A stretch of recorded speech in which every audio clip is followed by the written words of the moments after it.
Joining me now is North Carolina Governor Roy Cooper. He is also the chair of the Democratic Governors Association. So, Governor, let me talk to you like,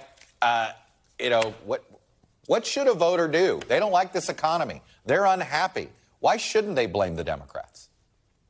Well, what voters should do is look who's actually doing something for them. Republicans are good at scaring people. They're good at complaining about inflation, but they have no plan. And usually when they do get into authority, what they end up doing is cutting taxes for the very wealthiest among us, period, full stop. I think when you look at particularly what Democratic governors are doing and what we're seeing from the federal money that has been appropriated, you're seeing the lowering of child care costs.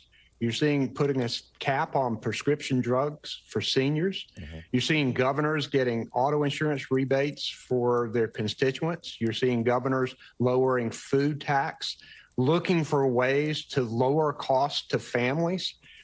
I think voters are going to look for people who are actually doing something for them. And we governors have a little advantage there because we actually are doing things on the ground, making decisions like CEOs that are affecting everyday families. And we believe as they go to the polls in these tight governors' races across the country, that they will look at the economic performance of their governors, and they'll look at the empty promises of these Republican candidates who are mostly right-wing MAGA and spend most of their time on those extreme issues. Sounds like you think it's a little bit easier to survive this election cycle as an incumbent governor, Democratic governor, than it is as an incumbent Democratic member of Congress. Well, clearly the environment doesn't favor the president's party in that first midterm. That's historic. We all knew that going in. But I think that those Democratic members of Congress and Democratic senators have a great story to tell. We're actually now taking American Rescue Plan money and connecting houses to high-speed internet that didn't have it before. And we're making those announcements across North Carolina, and they're happening across the country. The president's cabinet members have fanned out all over the country to talk about the investments that we're making in repairing roads and repairing bridges and making sure we're investing more in public transportation and actually doing something to lower the cost to everyday working families. It's easy to make people mad. Why do you think that? I understand why people are mad. They're paying more for groceries. They're paying more for gas. They're frustrated. But we want them to look at who's actually doing something about it and not just complaining. It sounds like what you're saying is the Republicans have simply done a better job of messaging than the Democrats, because you said, hey, the Democrats have a good story to tell. They're not telling the story very well. Well, when you say better job of messaging, it's so easy to blame the guy at the top. Mm-hmm. And that's why you have seen historic changes in the first midterm for the president's party, because whatever happens to be going wrong, it's easy to blame the guy at the top. We have global inflation right now. We know that there are things that he just cannot affect. But what he is doing is taking steps to put money in the pockets of Americans. He is actually addressing their everyday issues with prescription drug costs, with cost of health care. And when families look at how they are suffering, this president, Democrats in Congress, Democratic governors are actually doing things. It seems as if more than one incumbent Democratic governor goes down, it's going to be hard not to look at the crime as a reason for that. You took a look at New York State in particular. I'm curious as to whether you believe, it does seem as if some governors got ahead of this issue. I think Tim Walz in Minnesota. Some governors didn't. Is that a fair way to look at this?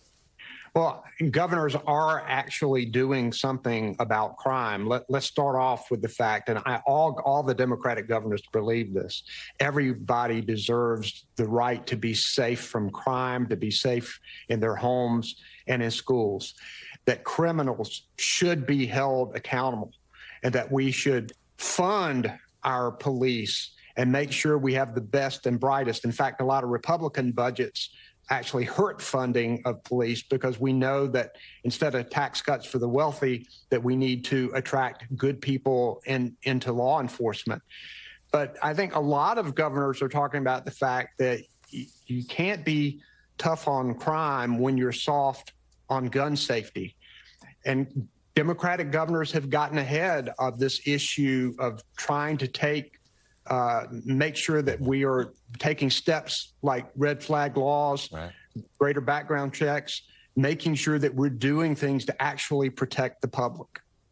I got to ask you, though, let's take a state like Arizona. You got a Republican nominee who's campaigning with somebody who may be serving time in prison in the next couple of months, Steve Bannon, hanging out with white nationalists, unapologetic about a weird shot at the Pelosi's, and she may win. How do you explain that? Deeply disturbing, and I don't believe she will win. Our candidate there is Katie Hobbs is a person of courage who stood up in the face of people who were pushing wild conspiracy theories about the election, and I believe she's going to win this race. But I have deep concern about our democracy, and I think the president is right to talk about it, and this is a prime example of that. And there is a real through line with right-wing extremism, the attack on the Capitol on January 6th, and what we're seeing now, the response to the attack on Paul Pelosi is absolutely appalling. And, you know, this has happened, Chuck, just over the last few years. Used to be universal condemnation of political violence. You look at Gabby Giffords and right, Steve Scalise, and everybody just pulled together and said, this is unacceptable. You're not seeing that now. You're seeing wild conspiracy theories. You're seeing jokes and memes. And this is disturbing. Why is that happening? Because I think that there is some success now with conspiracy theories and convincing people of things that just simply are not true, and people trying to make sure they say things over and over and over again, even though it's a lie every time. This is why good Republicans, people who know better than this, people who understand that we have to stand up and say these kinds of things are not true. That's how you can prevent somebody like Lake from being elected as governor of Arizona, which would be an absolute tragedy. Well, the problem is the social media companies that are amplifying all this. That's a separate conversation. I don't expect that is one. I don't expect you to debate that. I got to ask you one final question. Your state is host to a Senate race that some people think ought to be in the middle of the battleground, but it doesn't get treated that way. And in fact, Barack Obama's campaigning for a lot of Senate candidates. It's not clear if he's coming to Charlotte. Is he? I don't know if he is or not, but this is a sleeper race. And well, if I were talking to him, would you tell him to do it? Yeah, absolutely. Absolutely. Sherry Beasley runs ahead of the generic Democratic ballot in North Carolina all the time. She is doing it now. And the reason is there's something special about her. Her experience and performance as a statewide elected judge, people know and trust her. Yeah. When people go to the polls and think about people that you want to represent you in the United States Senate, she is someone that comes to mind. She's going to make history here. Sherry Beasley, I appointed her as Chief Justice of our state Supreme Court in 2020 when Donald Trump won North Carolina by 1.5 points out of 5.5 million votes. Sherry Beasley lost that Chief Justice race by 401 votes. That's how close it was. Sherry Beasley now is known even wider across North Carolina. She has the experience. She has, I think, the You're making the case, Governor. Have you made that case to the former president? I mean, I just don't understand why there isn't a get out the vote rally if you and other Democrats believe she's got this chance. Well, look, I hope he does come, and there's still time. We're a week away from Election Day, but with or without the former president, this is a race that Sherry Beasley can win, and I tell everybody to watch this race on election night. All right, Governor Roy Cooper, chair of the Democratic Governors Association, also the Democratic governor of North Carolina.